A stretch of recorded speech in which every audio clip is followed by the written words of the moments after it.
சற்று முன் ராமதாஸ் வீட்டுக்கு வருகை தந்த ஸ்டாலின் திமுக பாமக கூட்டணி பேச்சுவார்த்தையா அல்லது சமாதான பேச்சுவார்த்தையா? திடீர் பரபரப்பு. அதாவது பாமகவில் தந்தை மகன் இடையான மோதல் நாளுக்கு நாள் வலுத்து வருகிறது. பொது மேடையில் அன்புமணி மன்னிப்பு கேட்டும் விட்டுக் கொடுக்காமல் பேசி வருகிறார் ராமதாஸ். அந்த வகையில் மாவட்டம் தோறும் அன்புமணி நடத்தும் பொதுக்கூட்டத்திற்கு ஆதரவு அதிகரித்து வரும் நிலையில் சமாதான பேச்சுவார்த்தை நடத்தியவர்களே தற்போது அதிருப்தியில் இருக்கின்றனர். பதவியை விட்டுத்தர மாட்டேன் என ராமதாஸ் கூறி வருவதால் அடுத்து என்ன செய்ய போகிறார் அன்புமணி என்ற எதிர்பார்ப்பும் எழுந்து வருகிறது. மேலும் தமிழகத்தின் நீண்ட நெடிய வரலாறு கொண்ட கட்சிகளில் ஒன்று பாட்டாளி மக்கள் கட்சி. வன்னியர் சங்கமாக இருந்த இயக்கத்தை பாட்டாளி மக்கள் கட்சியை தேர்தல் அரசியலுக்கு கொண்டு வந்தவர்தான் ராமதாஸ். பல எம்பிக்கள் எம்எல்ஏக்கள் மத்திய அமைச்சர்களை உருவாக்கிய கட்சி இதுதான். அதேபோல் தொடர்ந்து கட்சியின் தலைவராக ஜி.கே. மணி செயல்பட்டு வந்த நிலையில் எதிர்கால நலன் கருதி அன்புமணியை கட்சியின் தலைவராக்கினார் ராமதாஸ். தந்தையின் எதிர்பார்ப்பை பூர்த்தி செய்யும் வகையில் கடந்த தேர்தலில் அதிமுகவுடன் கூட்டணி அமைத்தது பாமக. அதன் பயனாக பல ஆண்டுகளுக்கு பிறகு பாமகவுக்கு எம்எல்ஏக்கள் கிடைத்தனர். இந்த நிலையில்தான் கடந்த சில தினங்களாகவே பாட்டாளி மக்கள் கட்சியில் தந்தை மகன் இடையில் மோதல் நிலவி வருகிறது. மோதலுக்கு உண்மையான காரணம் என்ன என்பதே பாட்டாளி மக்கள் கட்சி நிர்வாகிகளுக்கு தெரியவில்லை. தலைவர் பதவி, இளைஞரணி தலைவர் பதவி விவகாரம் தொடர்பாக அன்புமணி ராமதாஸுக்கு சிலர் எதிராக செயல்படுவதாக சொல்லப்பட்டது. ஆனாலும் பிரச்சனைக்குரியதாக சொல்லப்படும் ஜி.கே. மணி, முகுந்தன் உள்ளிட்டோர் அன்புமணி ராமதாஸுடைய பேச்சுவார்த்தையை நடத்தி வருகின்றனர். மேலும் முகுந்தனின் தாயாரான காந்திமதியும் மகனுக்கு பதவி வேண்டாம், பிரச்சனையை முடித்தால் போதும் என ராமதாஸ் அன்புமணியிடம் பேசியதாக சொல்லப்படுகிறது. இப்படியாக நிகழ்வுகள் நடந்தேறி கொண்டிருக்கும் சூழ்நிலையில்தான் மேடையில் மன்னிப்பு கேட்டார் அன்புமணி ராமதாஸ்.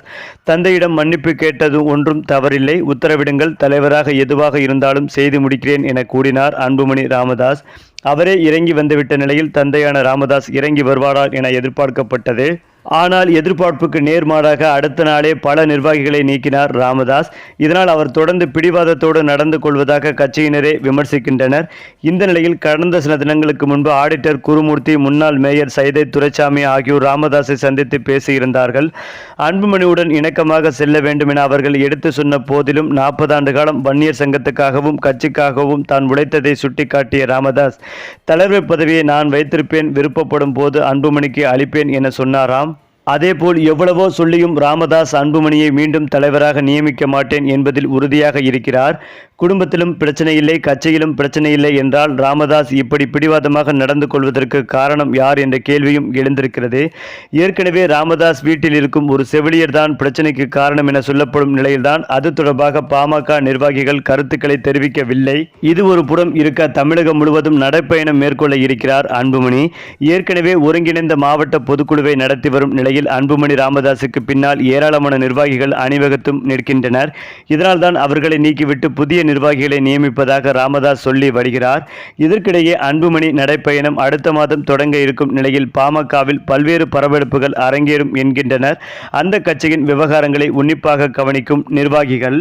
இந்த நிலையில்தான் ராமதாஸையும் அன்புமணி அவர்களையும் சேர்த்து வைப்பதற்காக முதலமைச்சர் ஸ்டாலின் அவர்கள் நேரடியாகவே ராமதாஸ் வீட்டுக்கு வருகை தந்து சமாதான பேச்சுவார்த்தை நடத்த திட்டமிட்டிருப்பதாக சொல்லப்படுகிறது.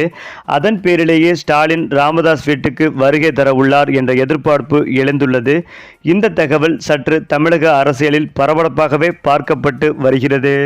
சரி, இப்போ நீங்கள் சொல்லுங்கள், ராமதாஸ் வீட்டுக்கு வருகை தரும் ஸ்டாலின் பற்றிய உங்களுடைய கருத்துக்களையும் உங்கள் கமெண்ட்டில் சொல்லுங்கள்.